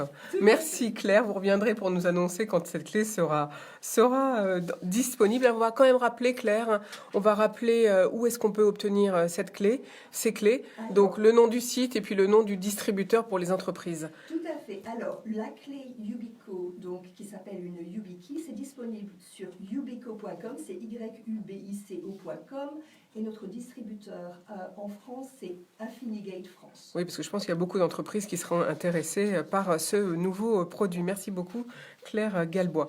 Alors, on va tout de suite faire une pause, mais cette fois, on va entendre un secret de cuisine. Bonjour Bruno, qu'est-ce que vous nous proposez aujourd'hui? Bonjour Florence, bonjour à toutes et à tous. Aujourd'hui, je vous propose du solide, du costaud, mais du bon, du beau, du chaud, du convivial. Un petit salé aux lentilles pour 6 personnes, ça vous plaît? J'adore. Tant mieux. Il y a très longtemps que j'en ai fait un dimanche dernier, j'avais oublié que c'était vraiment très bon. Alors on ne tarde pas à attaquer. C'est un plat qui se prépare vite, comptez une vingtaine de minutes, oui, une demi-heure, et qui se cuit longuement, prévoyez 2 bonnes heures. Pour ce plat, donc 6 personnes, je répète, il vous faut 3 jarrets de porc demi-sel, 1,2 kg de travers de porc, une saucisse de morteau naturellement, 2 tranches de lard fumé d'1 cm d'épaisseur, 600 g de lentilles vertes du puits, 2 oignons, 2 échalotes, 2 carottes, 20 g de beurre, un bouquet garni, un brin de persil, du sel et du poivre. Dans un premier temps, vous faites chauffer de l'eau dans un grand faitout et une fois à ébullition, vous plongez les jarrets et le travers. Vous attendez le retour de l'ébullition, puis vous écumez. Vous incorporez ensuite le bouquet garni et vous réglez le feu pour que le liquide frémisse durant 2 heures à peu près. 30 minutes avant la fin de la cuisson des viandes, vous ajoutez la saucisse et les tranches de lard dans le faitout et vous laissez frémir encore une trentaine de minutes. Pendant la cuisson des viandes, vous pelez et coupez les carottes en grosses rondelles. Vous versez les lentilles dans une grande casserole avec les carottes et vous couvrez largement d'eau froide. Vous portez doucement à ébullition et laissez frémir 45 minutes. Pendant ce temps, vous pelez et émincez les échalotes et les oignons.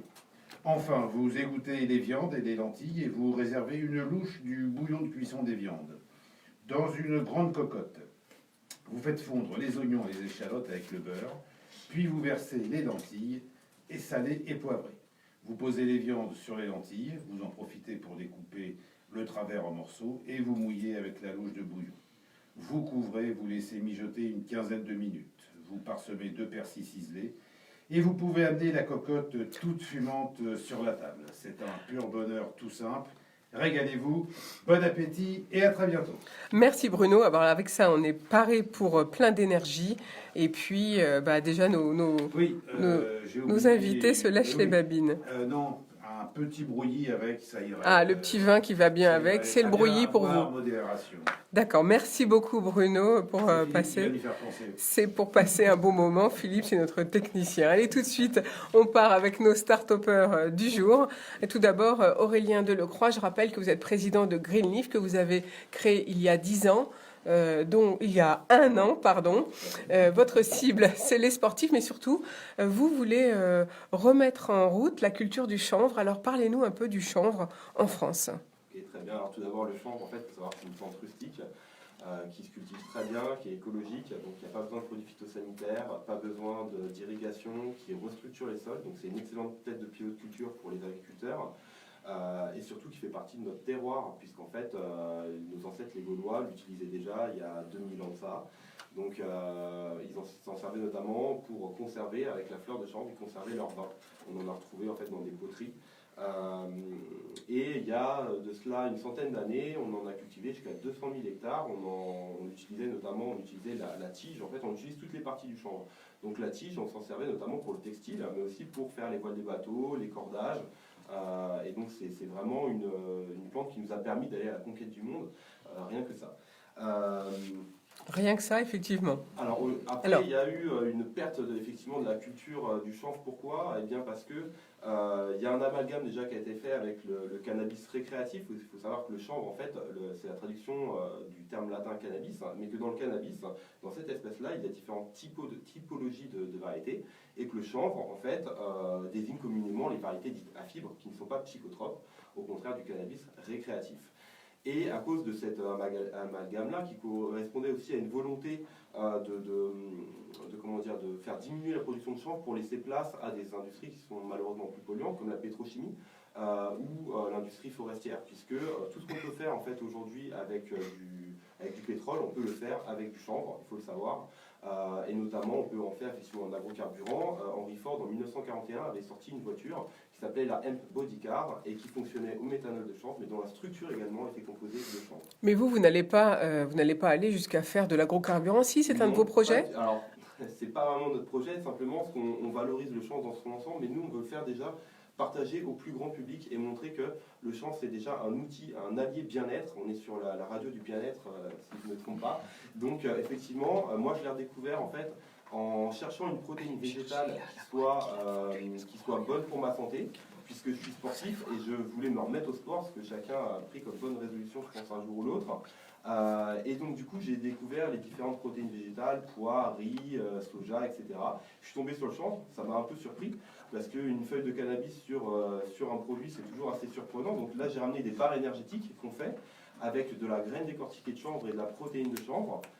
Et donc notre but, c'est déjà de faire redécouvrir au plus grand nombre toutes les vertus en alimentaire du chanvre. Et le chanvre, c'est un aliment qui a toujours été utilisé en France. Donc on ne fait que le redécouvrir, mais c'est vrai qu'il a été un petit peu perdu. Le chanvre est donc considéré comme un super aliment, au même titre qu'aujourd'hui les graines de chia ou les baies de goji, sauf qu'il pousse chez nous. Et nous, on travaille qu'avec du chanvre français. Le terroir, c'est quelque chose de très important pour nous. Et on a effectivement envie qu'on puisse se servir de chanvre français, sachant que le chanvre, on en trouve aujourd'hui dans les magasins bio. On est présent dans 3 magasins bio en Val d'Oise. Donc Ma Vie en Bio et Erani, Bioterre à Franconville, et également à l'Isle-Adam, Nature et Conseil. Voilà, alors pour ceux qui nous regardent via Facebook, vous pouvez voir, ce sont des barres type barres de céréales, en fait, qui s'appellent Hello Joya, c'est votre marque. Donc vous, avec le chanvre, vous faites, et puis un mélange de fruits. Donc vous avez rappelé un peu la composition là tout à l'heure, donc il y a un peu de... Il y a de la date. Donc c'est voilà. Une barre qui est 100% biologique, 100% crue. Donc comme ça on conserve vraiment l'aspect nutritionnel de tous les aliments, il n'y en a aucun qui est cuit. C'est que des bons aliments, donc de l'amande, de la date, des baies de goji, j'en parlais justement, et donc de la graine décortiquée de chanvre et de la protéine de chanvre. Voilà, et donc vous, c'est le premier produit que vous faites avec le chanvre. Alors on a une gamme complète en fait de produits à base de chanvre, donc des pâtes protéinées, donc sarrasin chanvre ou blé semi-complet chanvre. On a des graines décortiquées. Parce que le chanvre, donc ça se mange, c'est ça, voilà, c'est ça qu'on découvre en fait. C'est pas que pour le vêtement. On propose aussi donc des infusions à base de chanvre, une infusion vitalité. Donc on travaille toujours en synergie. On veut réintroduire le chanvre dans le quotidien en fait des Français, mais c'est pas la panacée en tant que telle. Il faut vraiment le remettre dans notre alimentation quotidienne parce qu'il a vraiment des vertus oméga 3, protéines d'excellente qualité, vitamines et minéraux, magnésium, potassium, fer et phosphore. Pour tous les gens qui ont des carences en fer, notamment, c'est intéressant. Le magnésium, c'est très intéressant pour les sportifs. Donc voilà, c'est vraiment quelque chose qu'il faut réintroduire. En plus, c'est une culture propre, j'allais dire. Pas besoin de produits phytosanitaires pour que ça se cultive tout seul, finalement. Tout à fait. Et quand je vous parlais effectivement des agrocarburants, c'est parce qu'on peut utiliser toute la partie de la plante. Donc au niveau économie circulaire, on est au top. Alors parlons un petit peu maintenant de votre entreprise. Donc vous avez fondé il y a 1 an. Vous êtes distribué dans 3 magasins du Val d'Oise. Quels sont vos besoins pour vous développer maintenant ? Alors, on nous trouve aussi sur notre plateforme e-commerce hello-joya.com. Et alors, pour nous faire connaître de plus en plus, on commence de plus en plus à distribuer en magasin bio. Et on est aussi présent du coup en box de CrossFit, enfin les salles de CrossFit, c'est un peu du jargon, mais voilà, donc dans certains... Directement sur les stades, vous voulez... Là en salle de sport, donc en salle de sport CrossFit, on en a pas mal sur le Val d'Oise et sur le 92 du coup. Mais voilà, on veut développer au fur et à mesure à l'échelle nationale. On est aussi présent sur Sevelia, qui est une plateforme où on achète en fait des produits bio. Et sur Vegan Place, parce qu'au-delà des sportifs, on a une cible aussi qui sont les végétariens. Bien sûr. Parce qu'ils cherchent en fait un apport en bonnes protéines. Il y a quelques controverses au niveau du soja, et donc le chanvre, c'est vraiment une solution pour eux. Où le corps est adapté à manger du soja, alors qu'effectivement, on n'est pas tellement adapté à manger. Qu'est-ce que je dis moi? C'est l'inverse. Voilà. On n'est pas adapté à manger du soja, contrairement aux Asiatiques. On a du mal à assimiler le soja. Et en consommer trop, en plus, on a une partie dans le soja qui est assimilée comme de l'œstrogène, et qui est donc considérée comme perturbateur endocrinien à un certain taux. Donc effectivement, le soja est à consommer avec modération. Alors, je repose ma question. Pour vous développer, vous avez besoin de quoi en ce moment? Vous recherchez du monde, vous avez besoin de financement, qu'est-ce qu'il vous faut? On a déjà fait une première levée de fonds, mais effectivement, on va passer sur la prochaine étape, donc développement de nouveaux produits innovants. Et dans le futur également, on cherche des investisseurs pour pouvoir développer nos propres moyens de transformation. Voilà, donc si on veut vous contacter, Aurélien Delecroix, donc je rappelle que vous êtes président de Greenleaf Company, on vous contacte sur quoi? Sur Hello-Joya? Vous pourrez venir nous voir ce week-end sur le salon Made in France. On y sera présent donc samedi et dimanche. Où ça? Alors c'est à la porte de Versailles. Voilà, c'est ça, c'est le salon national Made in France, Made in France, effectivement. Puisque nous, on fait uniquement transformer et produire en France, donc avec de la graine de chanvre française. Et puis après, vous pouvez aller sur le site effectivement Greenleaf Company où vous aurez toutes nos coordonnées. Merci beaucoup Aurélien Delecroix, un produit effectivement très intéressant je trouve, ce chanvre, et c'est pourquoi je vous ai proposé de venir ce matin, un produit novateur donc à consommer en aliments, et puis donc vous pourrez trouver plein d'autres produits créés par Greenleaf Company sur leur site internet. Seconde start-up aujourd'hui, c'est Nicolas Pagès. Alors Nicolas, vous êtes médecin, enfin vous êtes en fin d'ailleurs d'études de médecine pour devenir anesthésiste réanimateur, mais vous avez pris un an sabbatique, ça on ne savait même pas que ça pouvait exister. Comment vous avez fait pour négocier un an sabbatique? Alors il faut savoir qu'en France aujourd'hui, les études de médecine laissent la possibilité de prendre plusieurs périodes de 6 mois, et ça prend notamment exemple sur le monde anglo-saxon où c'est des pratiques d'entrepreneuriat au cours des études médicales. D'accord. Pour s'ouvrir à d'autres mondes. Donc la France finalement s'adapte, et plus vite qu'on ne le pense, et on ne le dit pas assez d'ailleurs. Alors vous avez voulu créer Satellia. Expliquez-nous le projet, que propose Satellia? Parce que quand même c'est une réussite, en un an 9 salariés, 2 à venir d'ici la fin de l'année et je ne sais pas combien en 2019. Donc expliquez-nous votre projet et ce que vous proposez. Satellia, c'est une solution qui permet de suivre les patients une fois qu'ils sont sortis de l'hôpital. Alors en fait on les prépare avant qu'ils arrivent à l'hôpital et on les suit. Alors c'est une solution qui repose sur du digital et une plateforme humaine. Alors concrètement c'est quoi? On adresse 2 domaines, la chirurgie ambulatoire, près 11 millions d'anesthésies par an en France, et la cardiologie dans un domaine assez spécifique qui est le télésuivi des insuffisants cardiaques, qui sont des gens qui ont cette pathologie chronique et qui les fatigue énormément. Aujourd'hui, les études scientifiques se rendent compte que ces patients-là, quand on fait de la prévention, qu'on les prépare et quand on les suit, quand on les surveille, eh ben, il y a moins de problèmes. Et puis quand les problèmes surviennent, les problèmes sont détectés plus précocement. Et ça a des impacts extrêmement positifs sur la santé des gens. D'accord, donc il y a combien, dites-nous un peu combien il y a en France, vous avez dit, vous avez un chiffre énorme, combien en France de personnes à problème cardiaque que vous pouvez télésuivre? Sur les patients insuffisants cardiaques, il faut savoir que ça fait partie du top des pathologies remboursées par la Sécu, avec l'infarctus du myocarde et l'accident vasculaire cérébral. Oui. On estime à peu près 1 million le nombre de patients insuffisants cardiaques en France, dont 350 000 patients qui sont graves et que nous, on souhaite télésuivre avec nos solutions. Alors concrètement, pour le patient, ça marche comment? Oui. Le médecin, c'est le prescripteur de cette solution. Il faut savoir qu'on est remboursé à 100% par la sécurité sociale. Donc ça ne coûte rien aux médecins et aux patients, bien évidemment. Une fois que le médecin a choisi de télésurveiller son patient, ce patient va recevoir un certain nombre de sollicitations par SMS. Il n'y a pas d'application à télécharger, ni pour le médecin, ni pour les patients, parce que c'est des patients. D'accord, donc c'est très âgés. simple, on n'a rien à faire, nous. Et exactement. Si on fait des systèmes compliqués, on perd les patients à l'usage. Et si notre objectif est d'aider des patients, eh bien on est obligé de simplifier complètement les choses. Le patient reçoit un SMS 2 fois par semaine et on va lui poser une série de questions sur son état clinique, son poids, qu'on va comparer par rapport à un poids de référence, puisque les insuffisants cardiaques ont tendance à prendre de l'eau dans les poumons et c'est ce qui les tue, pour être clair. C'est ce qu'on appelle l'œdème pulmonaire, non? Enfin, je sais pas. Exactement, C'est ça? exactement. Les patients arrivent en œdème pulmonaire. Donc nous, on a un algorithme qui permet sur ces questions et sur le différentiel de poids, j'ai pris plus 3, plus 4, plus 5 kilos, d'alerter automatiquement le médecin. Et tout ce process est automatisé. Alors évidemment, aujourd'hui, on a un très gros filet avec des grosses mailles, et l'objectif, c'est d'améliorer cet algorithme et de resserrer les mailles. Il se trouve qu'aujourd'hui, on a implanté au CHU de Bordeaux, puisqu'on a créé ces solutions au sein de ce CHU. Et aujourd'hui, on se déploie dans une douzaine d'autres centres sur le sud-ouest, la région parisienne et le sud-est. Cet algorithme a déjà permis de sauver, si j'ose dire, des patients qui, comme ils sont habitués, se sentaient relativement bien. Le médecin a été informé via l'algorithme qu'il y avait un risque, et c'est des patients qui ont pu être pris en charge avant d'arriver aux urgences et qui étaient en train de décompenser leur pathologie cardiaque. Donc en fait, alors donc c'est très simple. Finalement, si nous, patients, on a juste à demander à notre médecin d'être suivi et on dit on veut être suivi par Satellia, c'est ça? C'est Alors, comme ça qu'il faut nous, faire? On s'adresse vraiment à nos collègues cardiologues. Évidemment, le patient peut en parler à son médecin. Notre rôle aujourd'hui, c'est d'aller voir nos confrères cardiologues. Il y a une énorme littérature scientifique relativement récente, une étude qui est sortie avant la fin de l'été, qui disait que les patients qui étaient suivis par télésurveillance diminuaient leur taux d'hospitalisation et de mortalité de 30%. Il faut savoir qu'aujourd'hui, l'insuffisance cardiaque en France, c'est 1 700 000 journées d'hospitalisation. Ouais, de toute façon, on a tous des cas autour de nous où on entend dire qu'ils ont eu un œdème pulmonaire. Et on sait, nous, qui ne sommes pas médecins, on ne sait pas forcément à quoi c'est dû, bien sûr. Exactement. Il faut se rendre compte que les patients qui sont habitués à vivre avec une maladie chronique se connaissent très bien. Et dans un certain nombre de cas, il y a des signes avant-coureurs. On estime à peu près 50% le nombre de personnes qui avaient des signes avant-coureurs dans les 5 à 6 jours avant leur hospitalisation.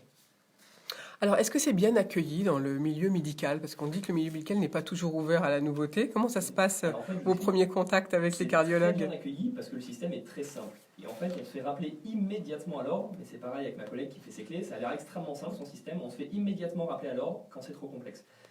Notre avantage et notre force dans l'environnement concurrentiel dans lequel on est, c'est qu'on peut tester sur des vrais patients et des vrais professionnels de santé nos systèmes. Oui, ça c'est vrai. Des retours en temps réel. Voilà, c'est un avantage. Et alors, donc, ça coûte combien? Parce que c'est ça aussi qui est important. Alors, ça ne coûte rien, puisque la sécurité sociale économise entre guillemets tellement d'argent sur les journées d'hospitalisation qui ne vont pas avoir lieu, qu'elle donne une partie de cet argent à des fournisseurs de solutions techniques et des programmes comme le nôtre, comme Satellia, pour poursuivre les patients insuffisants cardiaques. Alors Aurélien Delecroix, il y a une question à vous poser, Nicolas Pagès. Je pense que tu ne me contrediras pas si je dis qu'en termes de prévention, l'alimentation joue un grand rôle. Et juste pour revenir et replacer un petit peu le chanvre, comme c'est très riche en oméga 3, ça prévient l'apparition des maladies cardiovasculaires. Donc en termes de prévention, il ne faut pas oublier l'alimentation qui est quand même, je pense, enfin, je renvoie la question vers toi, mais je pense que c'est très important. Exact. Alors, on parle beaucoup de solutions digitales, il faut se rendre compte que le digital permet de diffuser de l'information, parce qu'en fait c'est ça, on amène de l'information d'un patient à un médecin, alors qu'avant il fallait que le patient appelle le médecin ou que l'infirmière appelle le patient. Donc nous on automatise ce process-là. Dans nos applications, quand le patient clique sur le lien qu'il reçoit dans le SMS, s'il a un smartphone ou qu'il peut mettre sur internet s'il n'a pas de smartphone, il a des vidéos d'information. Et une de ces vidéos d'information, c'est ce qu'on appelle les règles hygiéno-diététiques, c'est-à-dire l'activité physique et l'alimentation. Et évidemment, les insuffisants cardiaques, c'est le sel qui pose problème. L'alimentation est un facteur majeur d'aggravation. Enfin, on n'est pas dans une émission médicale, donc on ne va pas parler de ce qu'il faut manger ou pas manger aujourd'hui. Par contre, Nicolas, ce qui nous intéresse, c'est pour vous développer, parce que vous êtes quand même en phase de lancement. Vous en êtes où là en ce moment? Qu'est-ce qu'il vous faut? Alors, je crois que c'est un appel au financement. Alors, vous recherchez 2,5 millions d'euros, me dit-on, m'a-t-on dit? Aujourd'hui, on a testé nos applications au début de l'année en chirurgie ambulatoire et puis maintenant en cardiologie, qui est notre axe fort et majeur au CHU de Bordeaux. On a implanté ces solutions dans une douzaine de centres, dont une dizaine aujourd'hui de centres qui sont réellement utilisateurs de nos solutions. On est dans un environnement concurrentiel où on estime qu'on apporte une plus-value par rapport à ce qui existe sur le marché, un certain nombre de grands groupes. Et pour ça, il y a besoin d'aller vite. Déjà parce que les patients ne peuvent pas attendre, et puis parce que quand on porte des idées, on a très envie d'aller vite et de ne pas attendre plusieurs années pour que ces idées soient proposées aux patients. Donc en effet, on recherche aujourd'hui une somme pour accélérer notre développement commercial. Donc toute personne qui partage nos idées, qui soit business angel ou fonds d'investissement, qui veulent nous aider à suivre ces patients-là, à les informer, à faire de la prévention, à faire de la détection, peuvent nous contacter. On on a un site internet avec une adresse contact@satellia.eu et on sera très heureux de leur présenter et de leur partager notre projet. À satellia.eu, vous ne vous faites pas aider par des incubateurs, enfin, vous ne vous faites pas aider par des groupements? Alors si nous on est à Bordeaux, Bordeaux c'est un énorme écosystème e-santé, on est également à Paris, à Station F, qui est l'incubateur de Xavier Niel, qui est un très bel environnement pour les startups. Il se trouve que les régions, de par les subventions, BPI France et tout un tas d'accompagnateurs que je ne pourrais pas citer ici, sont absolument indispensables et font le terreau pour que nous, startups, on puisse germer. D'accord, donc du coup, vous avez accepté finalement de vous séparer d'une partie de votre capital, hein, je suppose. Combien de pourcents vous avez accepté de... Ça, c'est des choses qui se discutent avec les Non, investisseurs. chacun demande pas toujours la même chose, donc finalement. Mais c'est-à-dire qu'on s'adapte avec les gens qui veulent nous donner de l'argent et investir au capital en fonction des plans de financement qu'on leur présente. D'accord. Ça, c'est vraiment très dépendant des fonds d'investissement ou des business angels sur lesquels on peut compter aujourd'hui. Nous, ce dont on a besoin, c'est de gens qui partagent nos idées et qui vont nous aider à aller plus vite. Donc, investisseurs privés ou plus gros investisseurs sont les bienvenus, c'est ça que vous voulez dire aujourd'hui? Exactement. On a tendance à regarder, entre guillemets, un peu d'où vient l'argent, mais on préfère se faire accompagner par des gens qui portent notre philosophie, tout simplement parce que c'est beaucoup plus facile de travailler quand on va dans le même sens. Bien sûr. Merci beaucoup Nicolas Pagès. Merci à tous d'ailleurs pour votre présence en studio ce matin, on a bien compris. Donc, si vous voulez investir, comme toujours, au bar de l'économie, à chaque émission, on reçoit des start-upers. Et là, ce matin, vous en avez 2. Donc, contactez-les, c'est le moment. Et puis, pensez à cette clé pour, justement, peut-être dans le futur, on a hâte de pouvoir supprimer nos mots de passe avec la YubiKey, ça serait bien. Parce que c'est vrai que la liste des mots de passe, sinon, s'allonge. Et puis, si vous voulez financer dans la finance solidaire, eh bien, pensez à travailler ou à appeler Finansol, qui finance à la fois de l'habitat et puis aussi des projets d'économie solidaire. Et puis, pour tous ceux qui sont intéressés par les éoliennes, eh bien, achetez le livre qui est publié aux éditions François Bourin, écrit par Denis de Kergolay et Pierre Dumont. Ça s'appelle Éoliennes, chronique d'un naufrage annoncé. Quant à moi, non, je ne vous retrouve pas demain. Demain, c'est Jacqueline. Mais je vous retrouve dès lundi. Et ce sera, vous allez voir, très intéressant. Nous serons, entre autres, en compagnie de la députée Fiona Lazare, députée du Val d'Oise, bien sûr. Je vous souhaite un excellent week-end. Je vous embrasse et je vous dis à lundi. Bonne journée. Je mets Nolwenn pour finir. Voilà. C'est Canisi déjà. C'est sympa.